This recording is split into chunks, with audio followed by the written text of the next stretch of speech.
Hi everyone, welcome back to this week's resolution. I'm Erin Gibbs. And I'm Charles Irvin. This week, we are sitting down with Maddie Fisher.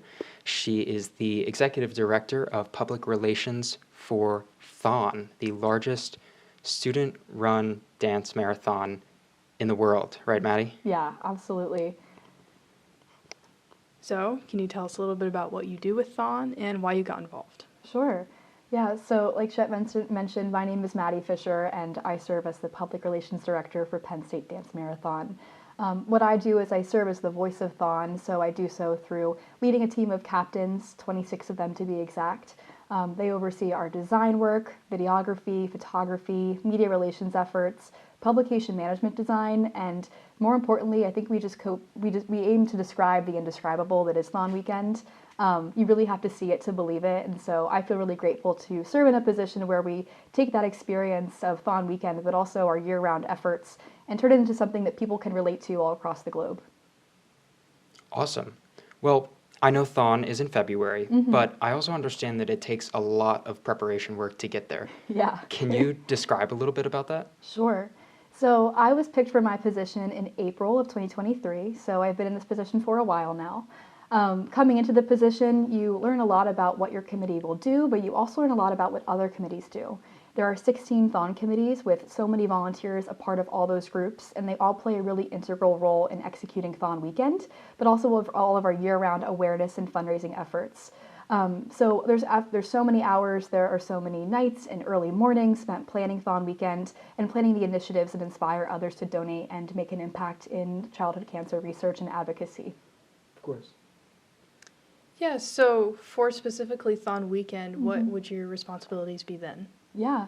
So during THON weekend, I aim to steward our media partners, so working with regional, local, sometimes even national, if I'm lucky, media partners who want to join in on THON's efforts and supporting our efforts through media coverage. So I work with those media partners, news stations, journalistic outlets, etc.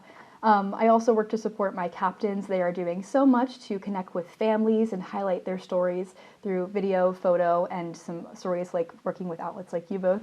So really, I'm there to support my captains and there to support the families, most importantly, and I'm there to support all the volunteers and the dancers who are spending 46 hours on their feet.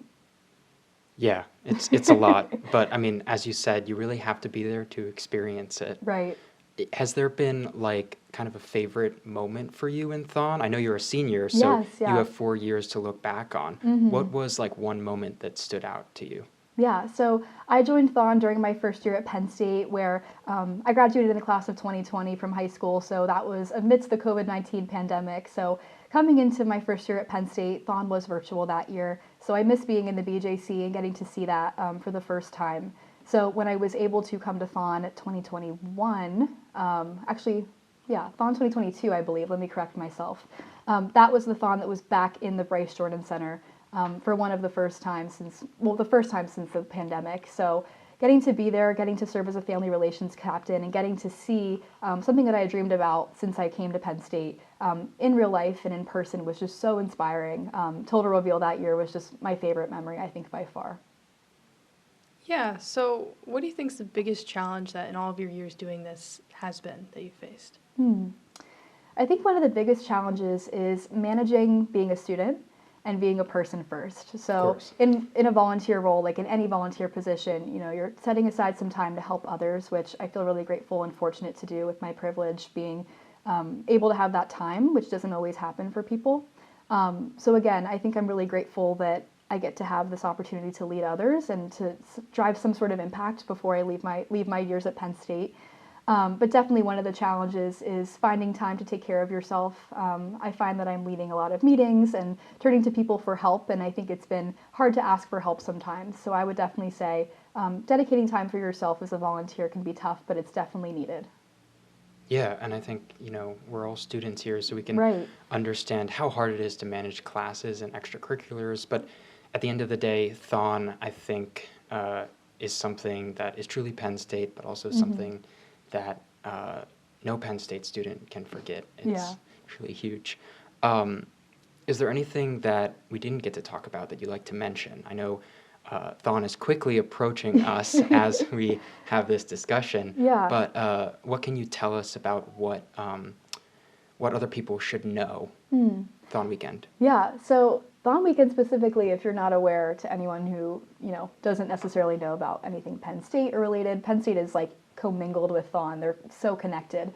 So the one thing I would say is that THON weekend, it being 46 hours, there's so many events happening all throughout the weekend. We're fortunate for the live stream presented by 46 Live. So that brings in our families who are in active treatment at the hospital, getting to be able to participate in THON weekend then, but also people all around the world.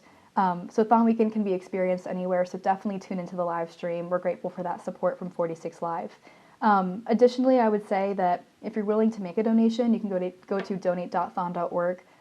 What's really unique about the support that we provide to Four Diamonds is that support goes towards life-changing research that is felt not only within Children's Hospital in Hershey, but it's also felt all around the nation and around the world as that research is being shared. So we're working closer to a cure for childhood cancer, not only within Pennsylvania, but all around the world. All right, Maddie, thank you so much for joining us today. Yeah, thank you for having me. This was great. Yeah, no, thank you. Also, thank you for joining us on this episode of this week's resolution. Be sure to join us again in 2 weeks. And if you want to keep up to date with more Collegian news, be sure to check out psucollegian.com.